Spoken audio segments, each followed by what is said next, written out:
ದರ್ಶನ್ ಅವರ ಆಗಿದ್ದ ಮುಖಕ್ಕೂ ಈಗಿರುವ ಮುಖಕ್ಕೂ ಪೆಚ್ಚುಮೋರೆ ಹಾಕೊಂಡಿರೋದಕ್ಕೂ ಬಹಳಷ್ಟು ವ್ಯತ್ಯಾಸ ಇದೆ. ಮನೆಗೆ ಮಾರಿ ಬಾಸ್ಗೆ ಉಪಕಾರಿ ಅಂದವರ ಬಾಳೆ ಹಾಳಾಗಿ ಹೋಗ್ಬಿಟ್ಟು ಬಾಸ್ ಬಾಸ್ ಅಂತ ಬೆನ್ ಹಿಂದೆ ಇದ್ದವರು ಇವತ್ತು ಕಸ್ಟಡಿಯಲ್ಲಿದ್ದಾರೆ. ಬಾಸ್ ಜೊತೆಗೆ ಕಂಬಿ ಹಿಂದೆ ಸೇರ್ತಾ ಇದ್ದಾರೆ.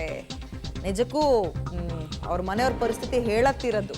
ಬಾಸ್ ಮೆಚ್ಚಿಸೋಕೆ ಹೋಗಿ ಜೀವನವೇ ಬೀದಿಗೆ ಬಂತ, ಹೆಂಡತಿ ಮಕ್ಕಳು ರಸ್ತೆಗೆ ಬಂದ್ರ, ಬದುಕು ಹಾಳು ಮಾಡ್ಕೊಂಡ್ರ, ಪಶ್ಚಾತ್ತಾಪದ ಕಣ್ಣೀರಾಗ್ತಾ ಇದಾರಂತ. ಈಗ ಏನು ಪ್ರಯೋಜನ? ನಿಮ್ಮ ಬಾಸೇ ನಿಮ್ಮ ಜೊತೆಗಿದ್ದಾರಲ್ಲ, ಈಗ ಮೆರ್ಸಿ. ಈಗ ಅದೆಷ್ಟು ಹೂವಿನಾರ ಹಾಕ್ತೀರಾ ಹಾಕಿ, ಜೈ ಡಿ ಬಾಸ್, ದಚ್ಚು, ಹಂಗೆ ಹಿಂಗೆ ಅಂತ ಕರಿತಿದ್ರಲ್ಲ, ಈಗ ಕೂಗಿ ಜೊತೆಲೇ ನಿಂತಿದ್ದಾರಲ್ಲ. ಯಾರನ್ನೋ ಮೆಚ್ಚೋಕೆ ಹೋಗಿ ನಿಮ್ಮ ಮನೆಯಲ್ಲಿ ಅಲ್ಲಿ ನೋಡಿ, ಅಲ್ಲಿ A7 ಆರೋಪಿ ಏನು ಅನಿಲ್ ಅಂತಿದ್ದ, ಆತನ ತಂದೆಯೇ ಸಾವನ್ನಪ್ಪಿದ್ದಾರೆ. ಹಾರ್ಟ್ ಅಟ್ಯಾಕ್ ಆಗಿ ಮಗನನ್ನು ಅರೆಸ್ಟ್ ಮಾಡಿದ್ದಾರೆ. ನನ್ನ ಮಗ ಇಂಥ ಪ್ರಕರಣದಲ್ಲಿ ಸಿಗಾಕೊಂಡಿದ್ದಾನೆ ಅನ್ನೋ ಸುದ್ದಿ ಕೇಳ್ತಿದ್ದಂತೆ ಪಾಪ ಹಿರಿ ಜೀವನೇ ಬಿಟ್ಬಿಟ್ಟಿದೆ. ಇನ್ನೂ ಕೆಲವ್ರ ಮನೆಯಲ್ಲಿ ಪಾಪ ತಿನ್ನೋಕೊಂದೊತ್ತಿನ ಊಟದ ಕಷ್ಟ, ಇವ್ರುಗಳನ್ನೇ ನಂಬ್ಕೊಂಡಿದ್ರು. ಬಟ್ ಈಗ ಆ ಮನೆಗೆ ಆಧಾರ ಸ್ತಂಭನೇ ಕಂಬಿ ಹಿಂದೆ ಇದೆ. ಆರೋಪಿಗಳಿಗೆ ಅತ್ತ ಸಮಾಜದಲ್ಲೂ ಗೌರವ ಇಲ್ಲ, ಆಯ್ತ ತಮ್ಮ ಮನೆಯವರಿಂದಲೂ ಬೆಲೆ ಇಲ್ಲ ಅನ್ನೋ ಪರಿಸ್ಥಿತಿ ತಂದ್ಕೊಂಡ್ರ. ಆರ್ಥಿಕವಾಗಿ ಸಂಕಷ್ಟದಲ್ಲಿ ಕೆಲ ಆರೋಪಿಗಳ ಕುಟುಂಬ ಇದೆ.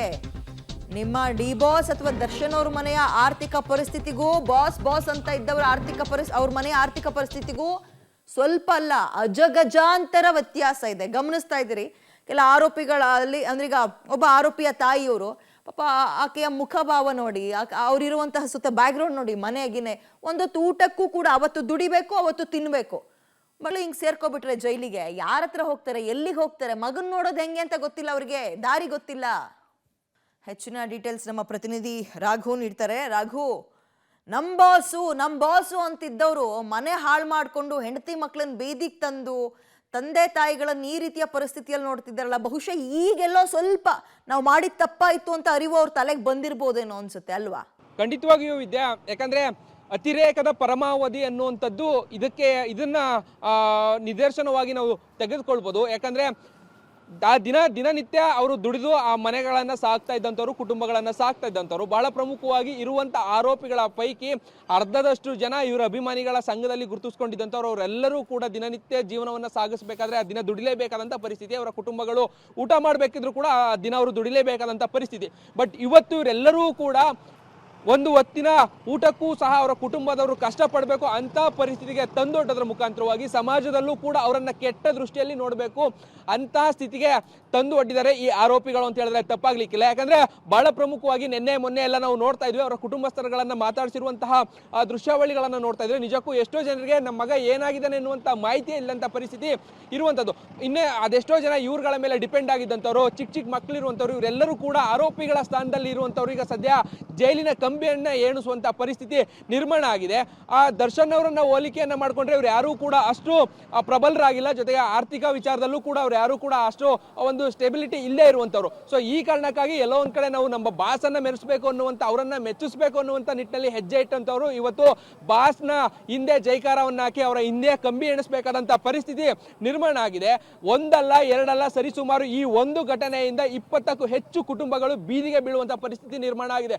ರೇಣುಕಾ ಸ್ವಾಮಿ ಅವರ ಕುಟುಂಬವನ್ನು ಸೇರಿ ಒಟ್ಟು ಈಗಾಗಲೇ ಇವರ ಕುಟುಂಬದವರು ಯಾರೂ ಕೂಡ ಕೇವಲ ದರ್ಶನ್ ಅವರ ಫ್ಯಾಮಿಲಿಯವರು ಬರ್ತಾ ಇಲ್ಲ ಅನ್ನುವಂತ ಒಂದು ಅಂಶ ಮಾತ್ರ ಅಲ್ಲ, ಯಾವ ಫ್ಯಾಮಿಲಿಗಳು ಅಂದ್ರೆ ಈಗ ವಶದಲ್ಲಿರುವಂತ ಆರೋಪಿಗಳ ಯಾವ ಕುಟುಂಬದವರು ಕೂಡ ಮಕ್ಕಳನ್ನ, ಅಂದ್ರೆ ತಮ್ಮ ಮಕ್ಕಳು ಇಂಥ ಸ್ಥಾನದಲ್ಲಿದ್ದಾರೆ, ಅವರನ್ನ ನಾವು ಎಲ್ಲೋ ಒಂದ್ ಕಡೆ ಭೇಟಿ ಮಾಡಬೇಕು, ಏನಾಗಿದೆ ಅನ್ನೋದನ್ನ ಕೇಳಬೇಕು ಅನ್ನುವಂತ ಮನಸ್ಥಿತಿ ಇಲ್ಲ. ಯಾಕಂದ್ರೆ ಅವ್ರು ನಡೆದುಕೊಂಡಿರುವಂತಹ ರೀತಿ, ಅವ್ರು ಮಾಡಿರುವಂತಹ ಕೆಲಸಗಳು ಅಷ್ಟು ಕಠಿಣವಾಗಿರುವಂತಹ ಕಾರಣಕ್ಕಾಗಿ ಸದ್ಯ ನಮಗೆ ನಮ್ಮ ಮಕ್ಕಳು ಮಾಡಿರುವಂತ ಕೆಲಸದಿಂದ ತಲೆ ಎತ್ತು ಆಚೆ ಓಡಾಡ್ಲಿಕ್ಕೆ ಆಗೋದಿಲ್ಲ ಅನ್ನುವಂಥ ಪರಿಸ್ಥಿತಿ ನಿರ್ಮಾಣ ಆಗಿದೆ. ಸಮಾಜದಲ್ಲೂ ಕೂಡ ನಮ್ಮನ್ನ ಬೇರೆ ರೀತಿ ನೋಡುವಂತ ಪರಿಸ್ಥಿತಿ ಇರುವಂತ ಕಾರಣಕ್ಕಾಗಿ ಅವರನ್ನ ಭೇಟಿ ಕೂಡ ಆಗೋದಿಕ್ಕೆ ನಮ್ಗೆ ಇಷ್ಟ ಇಲ್ಲ ಅನ್ನುವಂಥ ರೀತಿಯಲ್ಲೇ ಕುಟುಂಬಗಳು ಕೂಡ ವರ್ತಿಸ್ತಾ ಇದೆ. ಸೊ ಆ ಕಾರಣಕ್ಕಾಗಿ ನಮ್ಮಿಂದ ಆಗಿರುವಂತಹ ತಪ್ಪಿಗೆ ಇವತ್ತು ನಮ್ಮ ಕುಟುಂಬಗಳು ಈ ರೀತಿಯಾದಂತಹ ಸಂಕಷ್ಟವನ್ನು ಎದುರಿಸಬೇಕಿದೆ.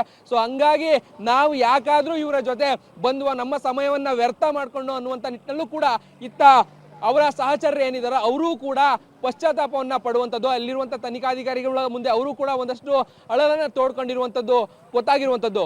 ವಿದ್ಯಾ, ಓಕೆ, ಥ್ಯಾಂಕ್ ಯು ರಾಘು ತಮ್ಮೆಲ್ಲ ಡೀಟೇಲ್ಸ್ಗೆ. ಒಪ್ಪೊತ್ತಿನ ಊಟಕ್ಕೆ ಕಷ್ಟ ಇದ್ರೂ ಕೂಡ ಊರಿನಲ್ಲಿ ಮಾನ ಮರ್ಯಾದೆ ಗಂಜಿ ಬದುಕ್ತಾ ಇದ್ದಂತಹ ಕುಟುಂಬಗಳು ತಮ್ಮ ಮಕ್ಕಳಿಂದ ಇವತ್ತು ಇಂಥ ಬದುಕನ್ನ, ಇಂಥ ಜೀವನವನ್ನ ಒಂದು ಅನುಭವಿಸುವ ಪರಿಸ್ಥಿತಿಗೆ ಬಂದಿದೆಯಲ್ಲ, ನಿಜಕ್ಕೂ ದುರಂತ. ಪಾಪ ತಂದೆ ತಾಯಿಗಳ ಕಣ್ಣೀರು ಯಾರಿಗೆ ಶಾಪ ಹಾಕುತ್ತೆ, ಯಾರಿಗೆ ಬಿಡುತ್ತೆ ಗೊತ್ತಾಗ್ತಿಲ್ಲ.